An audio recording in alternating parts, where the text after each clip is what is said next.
Shalom dan salam sejahtera kepada saudara-saudara yang kekasih.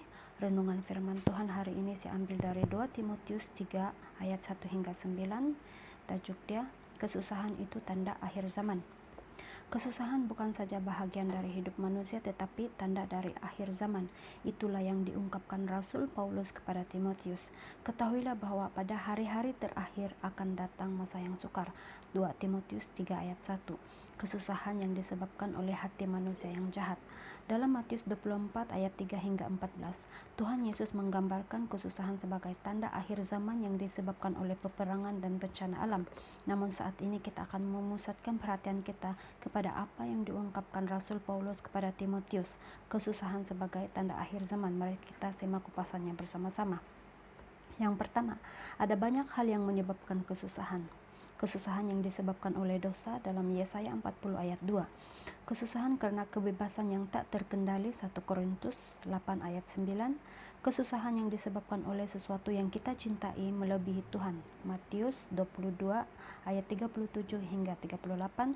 Kesusahan yang disebabkan karena kita tidak mengabdi kepada Tuhan. Matius 6 ayat 24. Kesusahan yang disebabkan oleh setan. Ayub 1 ayat 10 hingga 12. Kesusahan yang diizinkan Tuhan untuk mendewasakan kita dalam Ibrani 3 ayat 9. Yang kedua, kesusahan sebagai tanda akhir zaman.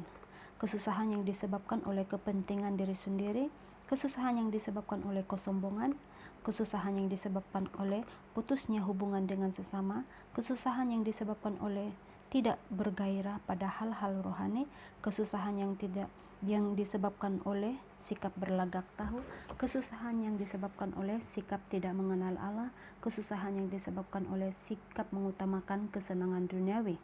Nah, yang ketiga, kesusahan akhir zaman mendorong orang mencari Tuhan. Orang yang suci semakin bertambah suci. Dalam Wahyu 22 ayat 11, gairah akan bait Allah di Yerusalem. Yesaya 2 ayat 2 hingga 3 mendorong bangsa Israel pada pengenalan akan Mesir. Hosea 3 ayat 5. Nah, saudara-saudara yang kekasih, kesusahan yang kita alami saat ini jalan untuk kita mengenal Allah dengan lebih dalam. Tuhan mau kita berbalik kepada Dia, mengaku dosa, meninggalkan dosa, mencari wajah-Nya, dan bertobat. Sekian saja renungan dari saya. Tuhan memberkati.